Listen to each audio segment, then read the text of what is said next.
সাইয়েদনা ঈসা আলাইহিস সালাম তিনি জন্মগ্রহণ করেছেন ফিলিস্তিনের বেথেলহাম শহরে, যে শহরটিকে আরবিতে বলা হয় মাদিনাতু বাইতুলাহাম।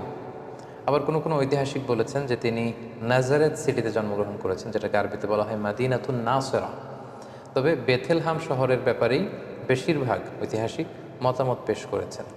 কিন্তু কোরআন আল কারীমে সুনির্ধারিতভাবে ওনার জন্মস্থানের কথা বলা হয়নি, বরং বলা হয়েছে বাইতুল মুকাদ্দাস থেকে একটা রিমোট এরিয়াতে, দূরবর্তী কোনো একটা জায়গায়, যেটা সারাউন্ডেড বাই ডেট ট্রিজ, খেজুর গাছ দ্বারা বেষ্টিত, এরকম কোনো একটি জায়গায় আল্লাহ নবী ঈসা আলাইহিস সালাম জন্মগ্রহণ করেছেন। আমরা ওনাকে চিনি আল্লাহ নবী ঈসা হিসেবে অথবা ঈসা রুহুল্লাহ হিসেবে, কিন্তু খ্রিস্টান সম্প্রদায় তারা ঈসা আলাইহিস সালামকে জেসাস ক্রাইস্ট বলে থাকে, যেটাকে বাংলায় যীশু খ্রিস্ট বলা হয়। কালামুল্লাহ মাজিদে ঈসা আলাইহিস সালামের অনেকগুলো নাম উল্লেখ হয়েছে। কোরআন কখনো কখনো ওনাকে অ্যাড্রেস করেছে আল মাসিহ বলে, কখনো উল্লেখ করেছে ঈসা ইবনু মারিয়াম বলে, কখনো রূহ বলে, এবং মাঝে মাঝে কালিমাতুহু বলে। আল মাসিহ বলা হয়েছে এজন্য কারণ আরবিতে মাসাহা ইয়ামসাহু মানে টাচ করা, মাসেহ করা, মেসেজ করা। ঈসা আলাইহিস সালাম মেসেজ করে দিলে কিছু অবাক ঘটনা ঘটতো, সেগুলো আমরা সামনে শুনবো। আবার কখনো বলা হয়েছে ঈসা ইবনু মারিয়াম, মারিয়ামের সন্তান ঈসা, যেহেতু ওনার পিতা ছিল না। কখনো বলা হয়েছে রূহ মানে স্পিরিট, আল্লাহ তাআলা স্পেশাল স্পিরিট এখানে দিয়েছিলেন। আবার কখনো বলা হয়েছে কালিমাতুহু, আল্লাহর বিশেষ কালিমা। তিনি পৃথিবীতে পিতা ছাড়া জন্মগ্রহণ করেছেন। আমরা জানি যে সাধারণত আমাদের প্রত্যেকের মা আছে, বাবা আছে, বাবা এবং মায়ের মাধ্যমে আমরা পৃথিবীতে এসেছি, কিন্তু তিনি পৃথিবীতে একমাত্র মানব যিনি শুধুমাত্র মায়ের গর্ভ থেকে এসেছেন, পিতার সংস্পর্শ ছাড়া। ওনার পিতা ছিল না, এবং তিনি বনী ইসরায়েলের সর্বশেষ নবী। এবং ওনার প্রতি আল্লাহ তাআলা ইনজিল কিতাব নাজিল করেছেন। আমরা জানি যে প্রসিদ্ধ 4টি আসমানি কিতাব রয়েছে, এর মধ্যে ইনজিল হচ্ছে অন্যতম। তাওরাত, জাবুর, ইনজিল এবং কোরআন। তো ওনার কাছে ইনজিল নাজিল হয়েছে, যেটাকে খ্রিস্টান কমিউনিটি এটাকে বাইবেল বলে বা গসপেল বলে থাকে। এবং তিনি হচ্ছে 5জন উলুল আজমি মিনার রসুল আছে, যারা দৃঢ় প্রত্যয়ী, খুবই দৃঢ় প্রত্যয়ের অধিকারী 5জন নবী, তাদের মধ্যে থেকে তিনি একজন। তারা হচ্ছেন নূহ আলাইহিস সালাম, ইব্রাহিম আলাইহিস সালাম, মূসা আলাইহিস সালাম, এবং এই ঈসা আলাইহিস সালাম, এবং আমাদের প্রিয় নবী মুহাম্মদ রাসূলুল্লাহ সাল্লাল্লাহু আলাইহি ওয়াসাল্লাম। এবং তিনি একমাত্র নবী যিনি এখনও ইন্তেকাল করেননি, তিনি এখনও বেঁচে আছেন। আল্লাহ তাআলা বিশেষ কুদরতে ওনাকে আকাশে তুলে নিয়েছেন। তিনি একটা সময় শেষে, শেষ জামানায়, কিয়ামতের অদ্যাবধি পূর্বে, আগ মুহূর্তে পৃথিবীতে আসবেন। ইমাম মাহাদির নেতৃত্বে তিনি গোটা বিশ্বে সাম্য, শান্তি, ভালোবাসা, ইসলাম এটা প্রতিষ্ঠা করবেন, এবং স্বাভাবিকভাবে অন্যান্য নবীদের মতো তিনি পৃথিবীতে ইন্তেকাল করবেন। তার মায়ের নাম ছিল মারিয়াম, আমরা জেনেছি। এবং আমাদের প্রফেট সিরিজের জাকারিয়া আলাইহিস সালামের পর্বে আমরা মোটামুটি মারিয়াম আলাইহিস সালামের ঘটনার ব্যাপারে আলোচনা করেছিলাম। আল্লাহ তাআলা মারিয়াম আলাইহিস সালামকে গোটা বিশ্বের নারীকুলের মধ্য থেকে স্পেশালি তিনি চুজ করেছেন, তিনি তাকে পিউরিফাই করেছেন, তাকে সিলেক্ট করেছেন। এবং মারিয়াম আলাইহিস সালামের নামে কোরআনের স্বতন্ত্র একটি সূরা এসেছে। আমরা জানি কোরআনে 114টি সূরা, এর মধ্যে একজন নারীর নামে কোরআনে একটি সূরা ডেডিকেট করা হয়েছে, আর সেটা হচ্ছে সূরাতুল মারিয়াম। সেটা ঈসা আলাইহিস সালামের মায়ের নামে সূরা। কোরআনে আল্লাহ পাক তাকে সিদ্দিকা বলেছেন, সত্যবাদী নারী। এবং তিনি কুমারী হয়েও সন্তান জন্মদান করেছেন। এবং সাইয়েদনা মারিয়াম আলাইহিস সালাম এবং তার সন্তান আল্লাহ নবী ঈসা আলাইহিস সালামকে আল্লাহ তাআলা শয়তানের দুষ্টু খোঁচা থেকে হেফাজত করেছেন। কারণ ঈসা আলাইহিস সালামের নানি হান্না বিনতে ফাখুজ স্পেশালি আল্লাহ তাআলার কাছ থেকে দোয়া করে এটা চেয়ে নিয়েছিলেন। কোনো নিউবর্ন বেবি যখন পৃথিবীতে আসে, শয়তান তাকে খোঁচা দেয়, তখন বাচ্চাটা ওয়া ওয়া করে কেঁদে ওঠে। এটা ঘটেনি শুধু মারিয়াম আলাইহিস সালামের ক্ষেত্রে এবং আল্লাহ নবী ঈসা আলাইহিস সালামের ক্ষেত্রে। সম্মানিত সুধী, আল্লাহ নবী ঈসা আলাইহিস সালামের জন্মটাই একটা মিরাকেল, তার জন্মটাই একটা মুআজিজা। কারণ আমরা পৃথিবীতে বাবা মায়ের মাধ্যমে এই দুনিয়ার বুকে এসেছি, কিন্তু আল্লাহ নবী ঈসা আলাইহিস সালাম পিতা ছাড়া কেবলমাত্র মায়ের মাধ্যমে দুনিয়াতে এসেছেন। কিভাবে তিনি এসেছেন, তার জন্মের ঘটনাটা কেমন ছিল, বিস্তারিতভাবে আল্লাহ তাআলা সূরা মারিয়ামে উল্লেখ করেছেন। আমরা সরাসরি কোরআনে ফিরে যাই, তাহলে আমরা বুঝতে পারবো যে কোরআন আমাদেরকে কি জানাচ্ছে। সূরা মারিয়ামে আল্লাহ তাআলা ইরশাদ করেছেন, ওয়াজকুর ফিল কিতাবি মারইয়ামা ইয ইনতাবাদাত মিন আহলিহা মাকানান শারকিয়্যা। মানে হে নবী, আমাদের রাসূলকে আল্লাহ তাআলা উদ্দেশ্য করে বলছেন, হে নবী, আপনি এই কোরআনে মারিয়ামের কথা উল্লেখ করুন, যে পূর্ব দিকে, তার ফ্যামিলি থেকে পূর্ব দিকে কোনো একটা জায়গায় গিয়েছিল। ফাত্তাখাযাত মিন দুনিহিম হিজাবান, সে হয়তো গোসলের কাজে বা ব্যক্তিগত কোনো কাজে হেজাব দিয়ে চারদিকে পর্দা টাঙিয়ে কোনো একটা কাজ করছিল। ফা আরসালনা ইলাইহা রূহানা, ঠিক ওই মুহূর্তে আমি জিবরাইল আলাইহিস সালামকে পাঠালাম। নির্জন একটা এলাকা, তিনি একাকী কাজ করছিলেন। হঠাৎ আল্লাহ তাআলা তার ফেরেশতা জিবরাইল আলাইহিস সালামকে পাঠালেন। ফাতামাসসালা লাহা বাশারান সাবিয়্যা, এবং জিবরাইল আলাইহিস সালাম মানুষের আকৃতিতে তার সামনে যে উপস্থিত হলো। মারিয়াম আলাইহিস সালাম দেখে ভয় পেয়ে গেলেন। ক্বালা, তিনি বললেন, ইন্নী আউযু বির-রহমানি মিনকা ইন কুনতা তাকিয়া, অর্থাৎ আমি তোমার ব্যাপারে আল্লাহর কাছে পানাহ চাই যদি তুমি আল্লাহকে ভয় করো। সাবধান, তুমি আমার সামনে এসো না, তুমি পুরুষ মানুষ, তুমি এখানে কি করছো, এখানে কেন এসেছো? ক্বালা, সাইয়েদনা জিবরাইল আলাইহিস সালাম বললেন, ইন্নামা আনা রাসূলু রাব্বিকি লিআহাবা লাকি গুলামান যাকিয়া, অর্থাৎ মারিয়াম ভয় নেই, আমি সাধারণ মানুষ নই, আমি আল্লাহর ফেরেশতা, আল্লাহর পাঠানো অ্যাঞ্জেল, ফেরেশতা। আমি এসেছি তোমাকে একটা গোলামান জাকিয়া, পবিত্র সন্তান গিফট করবার জন্য। একথা শুনে তো মারিয়াম আলাইহিস সালাম আতকে উঠলেন। তিনি বললেন, ক্বালাত আন্না ইয়াকুনু লি গুলাম, আমার কি করে সন্তান হবে? ওয়ালাম ইয়ামসাসনি বাশার, কোনো মানুষ তো আমাকে, কোনো পুরুষ তো আমাকে স্পর্শ করেনি। সন্তান হতে হলে তো আগে বিয়ে করতে হবে, নারী পুরুষের দৈহিক মিলন হতে হবে, পৃথিবীর যেই ন্যাচারাল সিস্টেম, এবং সেই পদ্ধতিতে একটা সার্টেন পিরিয়ড শেষে আমার হয়তো সন্তান হবে। তো আমি তো বিয়েই করিনি, আমি তো কুমারী, এবং কোনো পুরুষ আমাকে কখনো স্পর্শ করেনি। আর ওয়ালাম আকু বাগিয়া, আমি তো ব্যভিচারিণীও নই, আমি তো এমন নষ্টা ভ্রষ্টা নারী নই যে আমি পরপুরুষের সাথে কোনো ধরনের ব্যভিচারে লিপ্ত হয়েছে কিংবা অপকর্ম করেছি, ফলে তার মাধ্যমে আমার সন্তান, আমার গর্ভে সন্তান আসবে, এটা তো সম্ভব নয়, কিভাবে হবে? ক্বালা, জিবরাইল আলাইহিস সালাম বললেন, কাযালিকি, এমনিই হবে। ক্বালা রব্বুকি হুয়া আলাইয়া হাইয়্যান, তোমার রব আমাকে এই বলে পাঠিয়ে দিয়েছে যে এটা আমার পক্ষে সম্ভব, আমি আল্লাহ তাআলা চাইলেই এই মিরাকেল ঘটাতে পারি। ওয়ালি নাজআলাহু আয়াতান লিন্নাস, আল্লাহ তাআলা বলেন যে এটা আমি করতে চাই যাতে করে তার সন্তানকে গোটা বিশ্বের জন্য আমি একটা নিদর্শন করে রাখতে পারি। ওয়া রাহমাতাম মিন্না, আমার পক্ষ থেকে রহমত স্বরূপ। ওয়া কানা আমরাম মাকদিয়া, আর মারিয়াম তুমি বিচলিত হয়ে লাভ নেই, এটা ডিসাইডেড, আল্লাহ তাআলার সিদ্ধান্ত হয়ে গিয়েছে। আমরাম মাকদিয়া, জাস্ট এখন এটা প্লে হবে, আল্লাহ তাআলা ডিসাইড করেছেন এমনটা ঘটাবেন এবং এমনটা ঘটবে।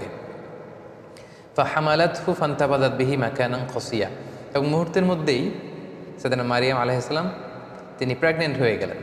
মুহাসসিরিন ইকরাম বলেছেন যে জিবরাইল আলাইহিস সালাম একটা ফু দিলেন, সেটা মারিয়াম আলাইহিস সালামের জামার পকেটের ভেতর দিয়ে মারিয়াম আলাইহিস সালামের গর্ভের ভেতরে টাচ করলো, এবং এটা ছিল একটা special spirit, breathed into it, Allah তাআলা স্পেশাল একটা রুহের ফুৎকার দিয়েছেন, এবং সেই রুহের ফুৎকার যখন মারিয়াম আলাইহিস সালামের গর্ভে চলে গেল, তিনি প্রেগনেন্ট হয়ে গেলেন। সুবহানাল্লাহি ওয়া বিহামদিহি। ফান্তাবাযাত বিহি মাকানান কসিয়া, তিনি লজ্জায় এলাকার কোনো লোকের সামনে যাতে না পড়ে যান, তিনি দূরবর্তী একটা স্থানে গেলেন, এবং সেই স্থানটাই বর্তমানে বেথলহাম সিটি নামে পরিচিত, আরবিতে যেটাকে বলা হয় মাদিনাতু বাইতুল লাহাম, কারণ তিনি লজ্জা অনুভব করছিলেন। এবং ঈসা আলাইহিস সালামের জন্মটা যেহেতু মিরাকেল, ওনার এই প্রেগনেন্সি পিরিয়ডটাও মিরাকেল। সাধারণত বেবি যখন কেউ কনসিভ করে, কোনো নারী, তার 9 মাস 10 মাস একটা সময়, সার্টেন পিরিয়ড অফ টাইম তাকে এই প্রেগনেন্সি পিরিয়ডকে পার করতে হয়, তখন তার বেবি ডেলিভারি হয়।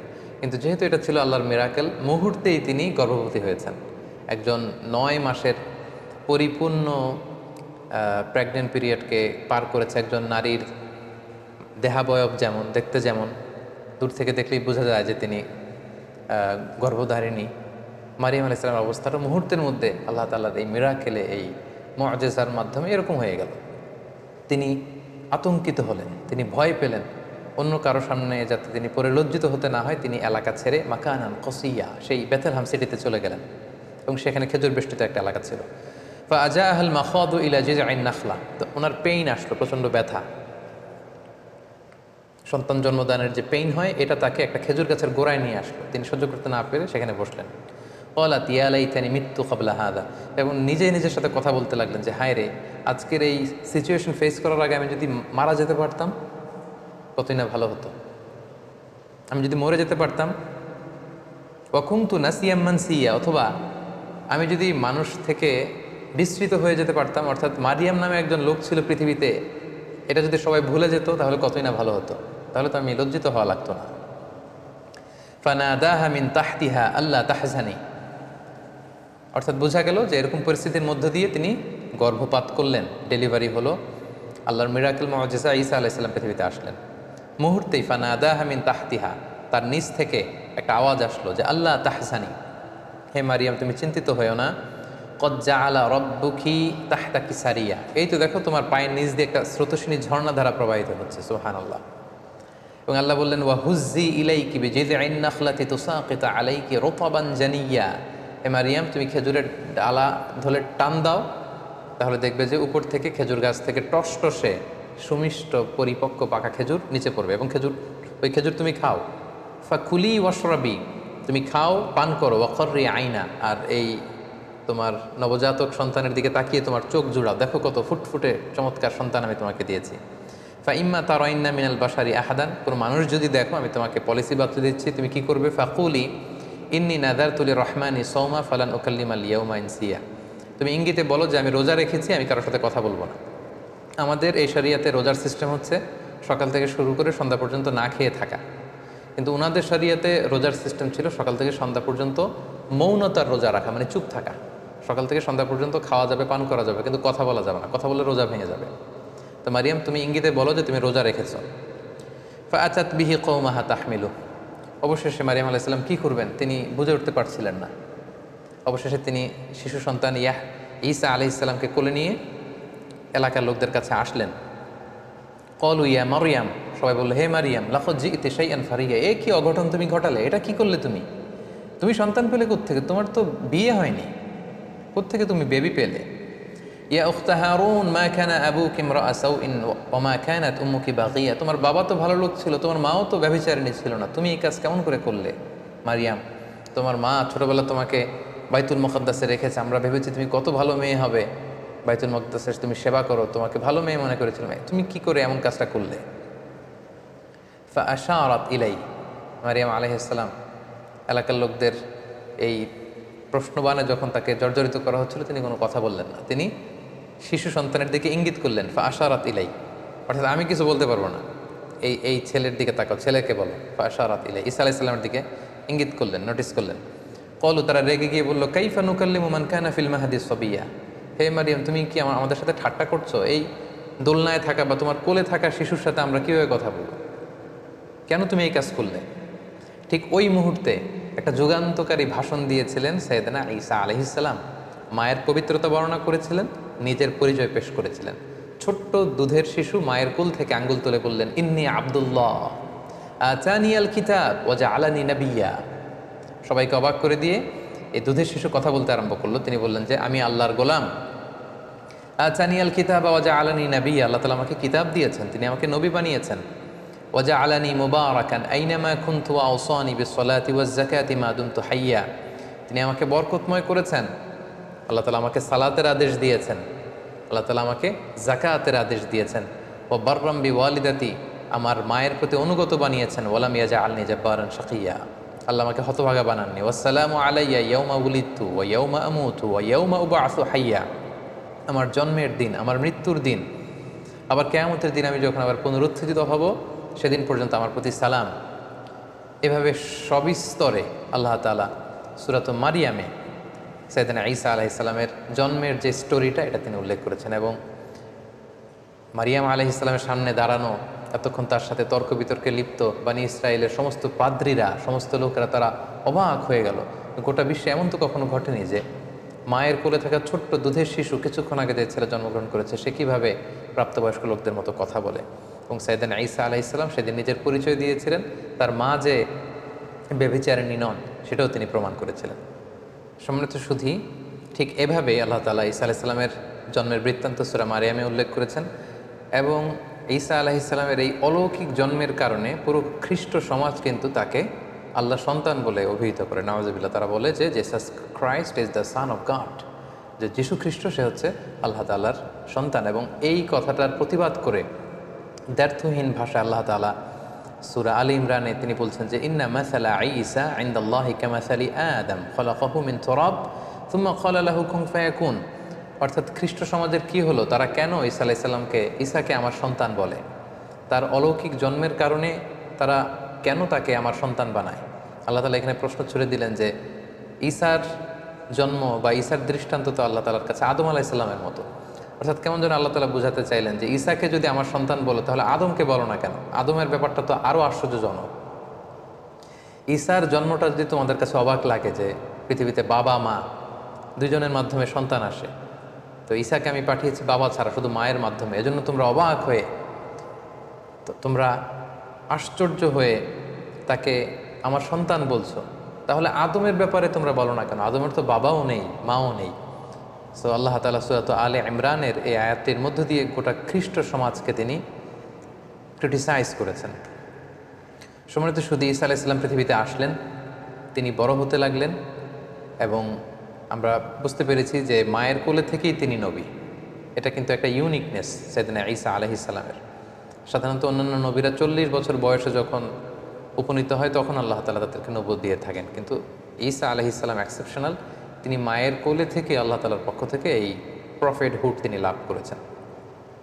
সো আল্লাহ তাআলা তার প্রতি ইনজিল কিতাব নাজিল করেছেন এবং যাই নাজিল হতো সেটা তিনি বনি ইসরাইলের লোকদের কাছে পৌঁছে দিতেন। তিনি কি দাওয়াত দিতেন? আমরা যদি কালামুল্লাহ মাজিদের দিকে একটু খেয়াল করি তাহলে দেখব যে সাইয়েদনা ঈসা আলাইহিস সালাম তিনি তাওহীদের দাওয়াত দিয়েছেন, এক আল্লাহর দাওয়াত দিয়েছেন, আখিরাতের দাওয়াত দিয়েছেন, রিসালাতের দাওয়াত দিয়েছেন। যেমন সূরা মারিয়ামে আল্লাহ তাআলা বলছেন যে ঈসা আলাইহিস সালাম তাদেরকে বলেছিলেন যে ওয়া ইন্নাল্লাহা রাব্বি ওয়া রাব্বুকুম, অর্থাৎ হে বনি ইসরাইলের লোকেরা, নিশ্চয় আল্লাহ তাআলা তিনি আমারও রব ওয়া রাব্বুকুম, তোমাদেরও রব, ফা'বুদুহু, তোমরা এক আল্লাহর ইবাদত করো, হাযা সিরাতুম মুস্তাকিম, এবং এটাই সিরাতে মুস্তাকিম, এটাই সোজা রাস্তা। তাহলে তিনি কিন্তু এক আল্লাহর ইবাদতের প্রতি বনি ইসরাইলকে দাওয়াত দিয়েছিলেন। সূরা আলে ইমরানে একটি আয়াতে পাওয়া যায় যে সাইয়েদনা ঈসা আলাইহিস সালাম তিনি বলেছেন ওয়াজিতুকুম বিআয়াতিম মির রাব্বিকুম, অর্থাৎ হে আমার কওমের লোকেরা, আমি আমার রবের পক্ষ থেকে তোমাদের কাছে নিদর্শন নিয়ে এসেছি, সাইন নিয়ে এসেছি, মিরাকেল নিয়ে এসেছি, ফাত্তাকুল্লাহ, তাই তোমরা আল্লাহকে ভয় করো, ওয়া আতিউন, আর রাসূল হিসেবে আমার আনুগত্য করো। তাহলে সম্মানিত শুধু এই দুটি আয়াত থেকে আমরা বুঝলাম যে তিনি যে রাসূল এটার কথা তিনি সুস্পষ্টভাবে বলেছেন এবং তার কাছে আল্লাহর যে বাণী আসে এগুলো যাতে তারা নিরঙ্কুশভাবে মেনে নেয় সেটার আদেশ তিনি করেছেন এবং আল্লাহ তাআলা তিনি যে এক এবং একক সেটার দাওয়াত তিনি দিয়েছেন। এবং অন্য একটি আয়াতে আমরা দেখতে পাই যে সাইয়েদনা ঈসা আলাইহিস সালাম তিনি রাসূলুল্লাহ সাল্লাল্লাহু আলাইহি ওয়াসাল্লাম যে তারপরে নবী হয়ে আসবেন সেটা সুসংবাদ দিয়েছেন।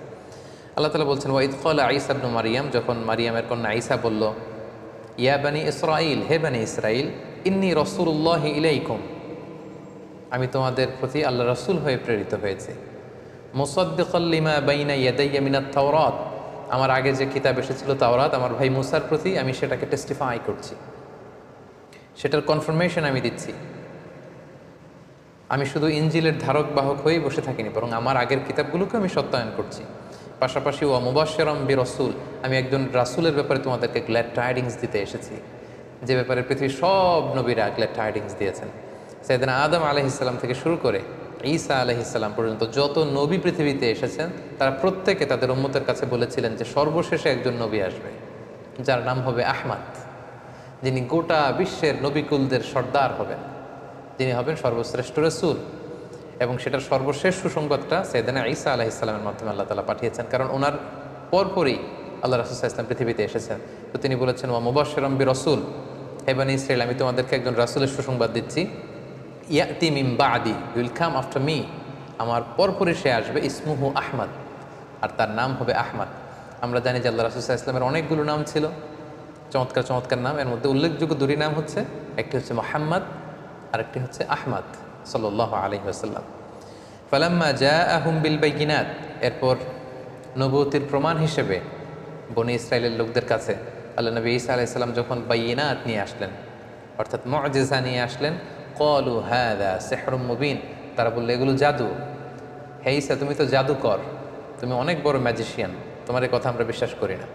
এবং সম্মানিত শুধু আমরা তো সাইয়েদনা আদম থেকে শুরু করে অনেক নবীর ঘটনা স্টোরি আমরা শুনেছি আমাদের প্রফেট সিরিজে। আমরা প্রায় দেখেছি যে নবীরা যখন মুআজিজা নিয়ে আসতো এটাকে এলাকার লোকেরা জাদু বলে উড়িয়ে দিত। তো এখন আমরা জানবো যে সাইয়েদনা ঈসা আলাইহিস সালামকে আল্লাহ তাআলা কি কি মুআজিজা দিয়েছিলেন। সম্মানিত শুধু আপনারা শুনলে অবাক হবেন যে তিনি এমন কিছু অনন্য মুআজিজা তার এলাকাবাসীদেরকে দেখিয়েছিলেন যেটা দেখে লোকজন অবাক হয়ে গিয়েছিল। তার একটি মুআজিজা ছিল, তিনি মাটি দিয়ে পাখি বানাতেন, পাখি বানিয়ে সে পাখিতে মাটির পাখিতে ফু দিলে সেই পাখি জীবন্ত হয়ে উড়ে চলে যেত। আন্নী আখলুকু লাকুম মিনাত তিন কাহাইয়াতিত তৈরি ফাআনফুখু ফি ফুদিতান ফায়াকুনু তায়রাম বিইذনিল্লাহ। আল্লাহর আদেশে মাটি দিয়ে কাদা দিয়ে বানানো পাখি জীবন্ত পাখি হয়ে উড়ে চলে যেত। সুবহানাল্লাহ। তারপর ওয়া উবরিউল আকমাহা, কোনো অন্ধ রোগী, রাতকানা দিনকানা দৃষ্টি প্রতিবন্ধী কোনো লোকের চোখে যখন আল্লাহ নবী ঈসা আলাইহিস সালাম হাত বুলিয়ে দিতেন, মুহূর্তে লোকটা দৃষ্টিশক্তি ফিরে পেত। এজন্য ওনাকে বলা হতো মাসিহ। ওনার টাচ, এই টাচের স্পর্শের মধ্যে একটা আলাদা বারাকা ছিল। ওয়াল আবরাসা, ধবল রোগী, শ্বেত রোগী, কুষ্ঠ রোগী, যাদের স্কিন ডিজিজ আছে, তাদের গায়ে হাত বুলিয়ে দিলে মুহূর্তে ওই অসুস্থ ব্যক্তি সুস্থ হয়ে যেত। ওয়া ওহিল মাউথা বিইذনিল্লাহ, মৃত লাশের সামনে দাঁড়িয়ে যখন ঈসা আলাইহিস সালাম বলতেন কুম বিইذনিল্লাহ, দাঁড়াও, মুহূর্তে মৃত লাশ জীবিত হয়ে দাঁড়িয়ে যেত। ওয়া উনাব্বিউকুম বিমা তাআকুলুন, এবং লোকদের সাথে দেখা হলে উনি বলতে পারতেন যে কে কি খেয়ে এসেছে বাসা থেকে। উনি বলতেন তুমি এটা দিয়ে ব্রেকফাস্ট করে এসেছো, তুমি এটা দিয়ে লাঞ্চ করে এসেছো, তুমি রাতে এটা খেয়ে এসেছো। লোকজন অবাক হয়ে যেত ওনার কথা শুনে। ওয়ামা তাদাখিরুনা ফি বুয়ুতিকুম, এবং তিনি বলে দিতে পারতেন কার ঘরে কি আছে, কে কার সিন্ধুকে কি জমা রেখেছে, গোপন হিডেন ট্রেজারের ভিতরে কোথায় কি আছে, উনি সব বলে দিতেন। এগুলো শুনে লোকজন অবাক হয়ে যেত, এবং যাদের হেদায়েত নসিবে ছিল তারা ঈমান এনেছিল। সম্মানিত শুধু এগুলো ছিল আল্লাহ নবী ঈসা আলাইহিস সালামের প্রতি আল্লাহ তাআলার প্রেরিত বিশেষ কিছু মিরাকেল, মুজিজা। এবং আমরা জানি নবীদেরকে নবুয়তের প্রমাণ হিসেবে আল্লাহ মুজিজা দিয়ে থাকেন, এবং যে সময়ে যে জিনিসের প্রচার প্রসার ওই এলাকায় প্রসিদ্ধি বেশি, আল্লাহ ওই মুজিজা দিয়েছেন। যেমন রাসূল সাল্লাল্লাহু আলাইহি ওয়াসাল্লামের সময়ে আরবি সাহিত্যের খুব উৎকর্ষতা সাধিত হয়েছিল, ফলে কোরআনকে আল্লাহ এমন উন্নত মানের লিটারেচার করে, সাহিত্য মানে সমৃদ্ধ করে আল্লাহ পাঠিয়েছেন, ফলে আরবের বড় বড় সাহিত্যিকরা অবাক হয়েছে যে লাইসা হাযা মিন কালামিল বাশার, কোনো মানুষের কথা এটা হতে পারে না, তারা স্বীকার করেছে। মূসা আলাইহিস সালামের সময়ে জাদুবিদ্যার প্রসার ছিল, ফলে মূসা আলাইহিস সালামকে এমন লাঠি দিয়েছেন, এটা দিয়ে এটা সাপ হয়ে যেত, এটা সাগরে রাখলে রাস্তা হয়ে যেত, লোকজন অবাক হয়ে গিয়েছে। ঈসা আলাইহিস সালামের সময়কালে ফিলিস্তিনে, শাম দেশে চিকিৎসা বিদ্যার খুব উৎকর্ষতা সাধিত হয়েছিল, ফলে আল্লাহ তাআলা ঈসা আলাইহিস সালামকে চিকিৎসা বিজ্ঞানের এমন কিছু দান করেছিলেন যেটা দেখে সবাই অ্যাস্টনিশড হয়ে গিয়েছে। কেউ ধবল রোগী, শ্বেত রোগী, কুষ্ঠ রোগীকে ভালো করতে পারেন, উনি টাচ করলে ভালো হয়ে যায়। রাত কানা দিন কানা, অন্ধ, প্রতিবন্ধী, দৃষ্টি প্রতিবন্ধী লোক ভালো হয় না, উনি টাচ করে দিলে ভালো হয়ে যায়। মৃত লাশকে তিনি জীবিত করে ফেলেন, মাটি দিয়ে বানানো পাখিকে ফু দিলে জীবিত হয়ে যায়। আল্লাহ তাআলা এগুলো এর জন্যই দান করেছেন, যাতে এগুলো দেখে লোকজন বুঝতে পারে যে তিনি সাধারণ কোনো মানুষ নন, তিনি আল্লাহর পাঠানো প্রেরিত রাসূল। তো সাইয়েদনা ঈসা আলাইহিস সালামের এই মুজিজার মাধ্যমে মানুষকে দাওয়াত দিতে লাগলেন, এবং ওনার প্রতি নাজিল হওয়া ইনজিল কিতাবের দাওয়াত তিনি দিতে লাগলেন।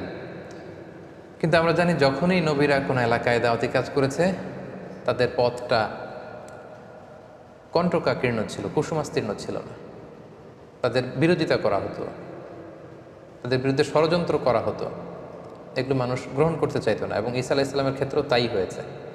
যখন ঈসা আলাইহিস সালামের কথা লোকজন মানতে আরম্ভ করলো, শুনতে আরম্ভ করলো, তারও বিরোধিতা শুরু হলো। এবং দেখা গেল যে স্বল্প আয়ের যে মানুষগুলো, কৃষক শ্রেণী, জেলে পাড়ার লোকজন, ধোপা যারা আছে, এই সমাজের নিম্ন শ্রেণীর লোকজন আল্লাহ নবী ঈসা আলাইহিস সালামের ফলোয়ার হতে লাগলো। তারা ইনজিল কিতাবের সুমহান বাণী শুনে ঈমান এনে তারা ঈসা আলাইহিস সালামের অনুসারী হয়ে গেল। এবং ঈসা আলাইহিস সালামের খুব কাছের কিছু লোক ছিল, তাদেরকে তিনি হাওয়ারি বলতেন। ঈসা আলাইহিস সালামের সাথীদেরকে বলা হয় হাওয়ারি, আর আমাদের প্রিয় নবী মুহাম্মদ রাসূলুল্লাহ সাল্লাল্লাহু আলাইহি সাল্লামের সাথীদেরকে বলা হয় সাহাবী।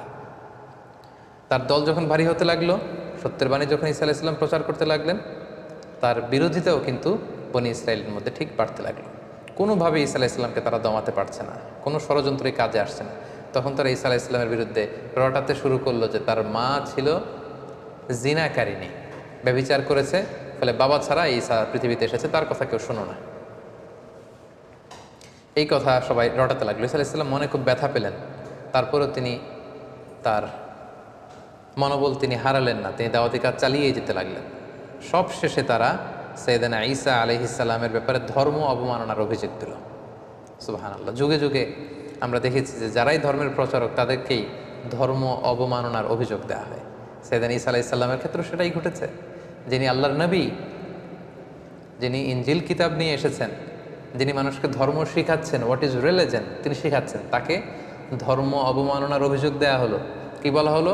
বনি ইসরায়েলরা রটাতে শুরু করলো যে তিনি তাওরাতের বিরুদ্ধে কথা বলছেন, এটা একটা ব্লাসফেমি, তাকে শাস্তি দেয়া হোক, তার শিরচ্ছেদ করা হোক, তাকে শুলে চড়ানো হোক।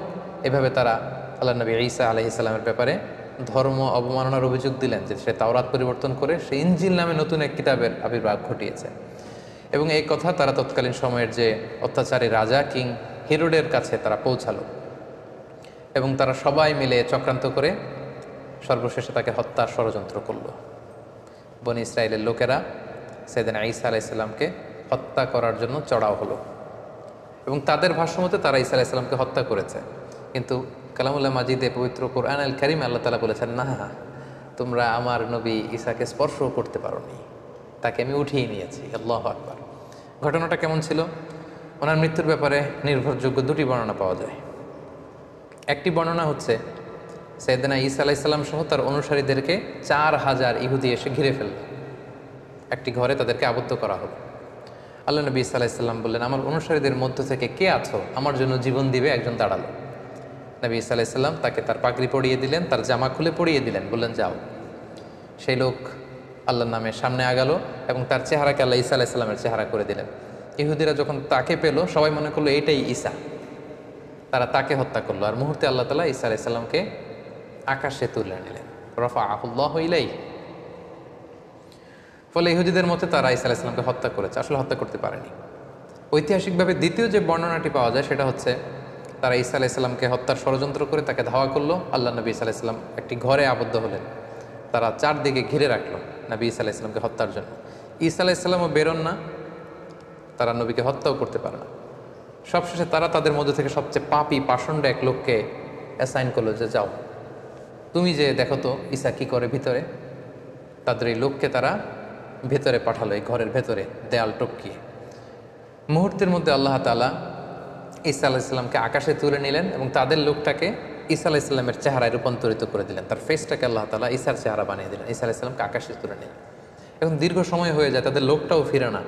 তারা ভাবলো ঘটনা কি হয়েছে আমাদের পাঠানো লোকটার? দেখি তো ভিতরে দেখেই তো ঈসা দাঁড়িয়ে আছে। আসলে এটা কিন্তু ঈসা ছিল না, এটা ছিল তাদের পাঠানো, তাদের প্রেরিত সেই লোক। তারা ওই লোকটাকেই হত্যা করলো। ঈসা আলাইহিস সালাম মনে করে একেই শুলে চড়ালো, একেই হত্যা করলো। কিন্তু হত্যার পরে তাদের মধ্যে কয়েক দল হয়ে গেল, কেউ বললো এটা ঈসা, কেউ বলে ঈসা না। কারণ আল্লাহ তাআলা শুধু তাদের পাঠানো লোকটার চেহারাটাকে ঈসা আলাইহিস সালামের মতো করেছিল, কিন্তু ওই লোকটার জামা কাপড়, হাত, দেহের অন্যান্য অঙ্গ প্রত্যঙ্গ কিন্তু ওই লোকের মতোই ছিল। ফলে তারা শঙ্কায় পড়ে, একটা সংশয়ে পড়ে গেল যে আসলেই কি আমরা হত্যা করেছি। এ ব্যাপারে আল্লাহ তাআলা খুব সুস্পষ্ট সূরাতুন নিসার ভেতরে উল্লেখ করেছেন যে ওয়াকাউলিহিম, ইহুদিরা বলে থাকে ইন্না কাতালনাল মাসিহ ঈসা ইবনে মারিয়াম, আমরা মারিয়ামের সন্তান ঈসাকে হত্যা করেছি, এটা তারা ক্লেইম করে থাকে। কিন্তু আল্লাহ বললেন ওয়ামা কতালু, তারা আমার নবী ঈসাকে হত্যা করতে পারেনি। ওয়ামা সলাবু, তাকে শুলেও চড়াতে পারেনি। ওয়ালাকিন সুব্বিহা লাহুম, এই পুরো বিষয়টাই তাদের কাছে অস্পষ্ট আমি করে দিয়েছি। আমি আল্লাহ এমন এক মেকানিজম এখানে ঘটিয়ে দিয়েছে, এমন ঘটনা ঘটিয়ে দিয়েছে যার ফলে পুরো ইহুদি সমাজ তারা এখানে সন্দেহে পড়ে গিয়েছে। আল্লাহ বলেন ওয়ামা কতালুহু ইয়াকিনা, তারা আমার নবী নিশ্চিতভাবে ঈসাকে হত্যা করতে পারেনি। বাল রাফাআহুল্লাহু ইলাইহি, আল্লাহ তাআলা বলেন যে আমি আমার নিজের কাছে আমার নবী ঈসাকে উঠিয়ে নিয়েছি। সম্মানিত শুধু এই হচ্ছে ঈসা আলাইহিস সালামের এই পৃথিবীতে ওনার জীবদ্দশায় সর্বশেষ ঘটনা। কোরআন আমাদেরকে এটা কনফার্ম করেছে যে ইহুদিরা তাকে হত্যাও করতে পারেনি, ক্রুশেও চড়াতে পারেনি, বরং আল্লাহ তাআলা ঈসা আলাইহিস সালামকে উঠিয়ে নিয়েছেন। এবং প্রিয় নবী মুহাম্মদ রাসূলুল্লাহ সাল্লাল্লাহু আলাইহি ওয়াসাল্লাম আমাদেরকে জানিয়েছেন যে ঈসা আলাইহিস সালাম তিনি ইন্তেকাল করেননি, তিনি একমাত্র নবী যিনি জীবিত আছেন, তিনি আকাশে আছেন এবং শেষ জামানায় তিনি পৃথিবীতে আবার নেমে আসবেন। সহিহ মুসলিমের একটা বর্ণনায় জানা যায় আল্লাহর হাবিব সাল্লাল্লাহু আলাইহি ওয়াসাল্লাম বলেন যে অবশ্যই কিয়ামতের আগে এমন একটা সময় আসবে যখন ঈসা আলাইহিস সালাম আসবেন কিভাবে হাকামান মুকসিতা, তিনি ন্যায়পরায়ণ শাসক হয়ে আবির্ভূত হবেন। ফায়াকসুরুস সলিব, তিনি যত ক্রুশ, ইংরেজিতে যেটাকে ক্রস বলে, খ্রিস্টানদের একটা রিলিজিয়াস আইকনিক ব্যাপার, এই যত ক্রুশ আছে এই ক্রুশকে তিনি ভেঙে ফেলবেন। ওয়ায়াকতুলুল খিনজির, তিনি শূকর হত্যা করবেন। ওয়াদাউল জিজিয়া, জিজিয়া ট্যাক্সের সিস্টেম তিনি উঠাবেন। ওয়াফিদুল মাল, গোটা বিশ্বে সম্পদের তারল্য ছড়িয়ে পড়বে, গোটা বিশ্বে তিনি সাম্য, শান্তি, ভ্রাতৃত্ব, ইসলামকে তিনি প্রতিষ্ঠা করবেন। এবং সহিহ মুসলিমের আরেকটি বর্ণনায় নাওয়াস ইবনে সামআনের রাদিয়াল্লাহু তাআলা আনহুর বর্ণিত হাদিস, যেখানে রাসূল ইসলাম দাজ্জালকে নিয়ে বিস্তর আলোচনা করেছেন, সেখানে তিনি বলেছেন যে এই দাজ্জাল যখন পৃথিবীতে ফিতনা ছড়াবে ঠিক তখনই আল্লাহ নবী ঈসা আলাইহিস সালাম এই পৃথিবীতে আগমন করবেন। কোথায়? দামেস্কের, সিরিয়ার রাজধানী দামেস্কের একটা মসজিদে তিনি আসবেন। আমরা জানি যে দামেস্ক শহর এখনও আছে, ইংরেজিতে ড্যামাস্কাস বলে। এই দামেস্ক শহরের একটা আইন্দাল মানারাতিল বাইদা, একটা মসজিদের সাদা মিনারার পাশে তিনি ফেরেশতার পাখায় ভর করে শাঁ করে জামিনে নেমে আসবেন। আসার সাথে সাথেই তখন মুসলিম কমান্ডার যে থাকবে ঈসা আলাইহিস সালামকে বলবেন যে আপনি ইমামতি করুন। ঈসা আলাইহিস সালাম বলবেন না, আল্লাহ তাআলা এই উম্মাতের যে সম্মান দিয়েছে সে কারণে তুমি ইমামতি করবে, কারণ আমি নেতা হয়ে আসিনি, তোমাদের মধ্যে থেকেই নেতা হবে, তিনি ইমামতি করবেন। এরপর ঈসা আলাইহিস সালাম দাজ্জালকে খুঁজতে শুরু করবেন। ইহুদিরা দাজ্জালের মিত্র হবে। ঈসা আলাইহিস সালামের শ্বাস প্রশ্বাস যে কাফেরের গায়ে লাগবে সেই মারা যাবে। এবং ফিলিস্তিনে এখনও একটা জায়গা আছে, জায়গাটার নাম বাবুল লুদ। হাদিসে এই শব্দটাই বলা হয়েছে, বাবুল লুদ, এবং এখনও ওই জায়গাটা বাবুল লুদ নামেই পরিচিত। ঠিক ওই জায়গায় আল্লাহ নবী ঈসা আলাইহিস সালাম দাজ্জালকে হত্যা করবেন। ইয়াজুজ মাজুজ আসবে, তিনি তুর পাহাড়ে চলে যাবেন মুসলিমদেরকে নিয়ে, ইয়াজুজ মাজুজের অত্যাচার থেকে পরিত্রাণের জন্য দোয়া করবেন, তারাও চলে যাবে। এরপরে ঈসা আলাইহিস সালাম গোটা বিশ্বে ইসলামকে পৌঁছে দিবেন। পৃথিবীর এমন কোনো ঘর, এমন কোনো দেশ, এমন কোনো জনপদ থাকবে না যেখানে আল্লাহর নাম উচ্চারিত হবে না, গোটা বিশ্বের সবাই মুসলিম হয়ে যাবে।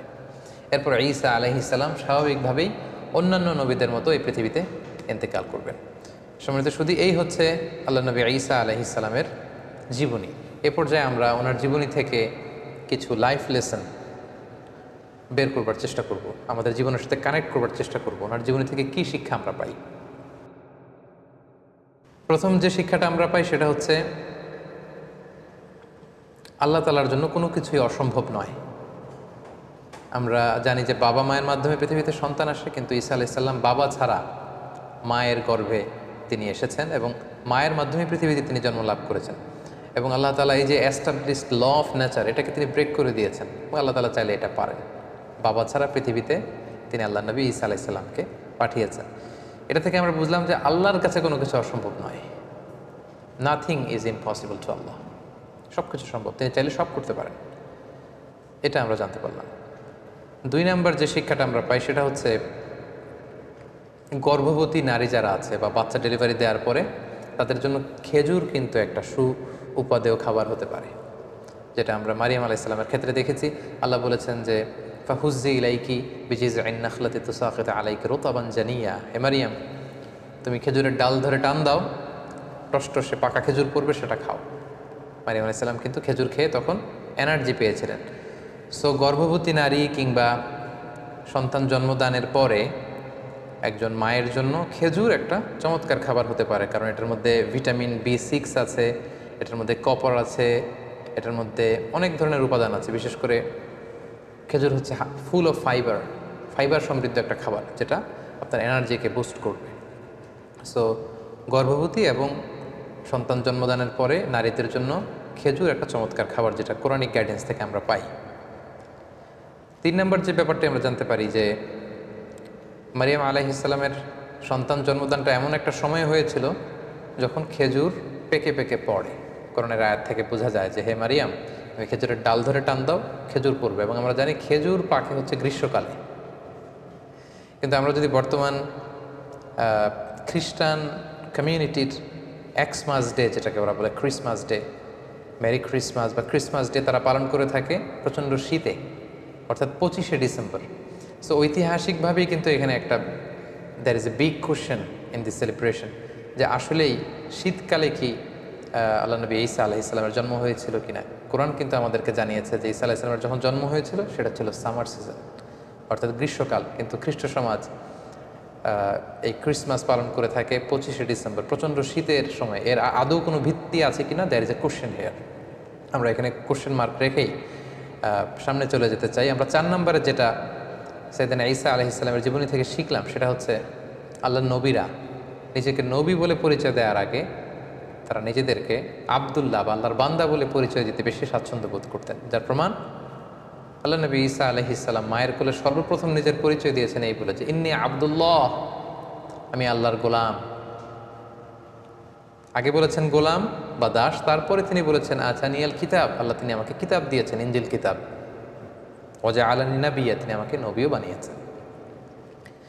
তাহলে নবী, পৃথিবীতে সবচাইতে শ্রেষ্ঠ যারা, তারা নিজেদেরকে আল্লাহর দাস, আল্লাহর গোলাম বলতে স্বাচ্ছন্দ্য বোধ করতেন।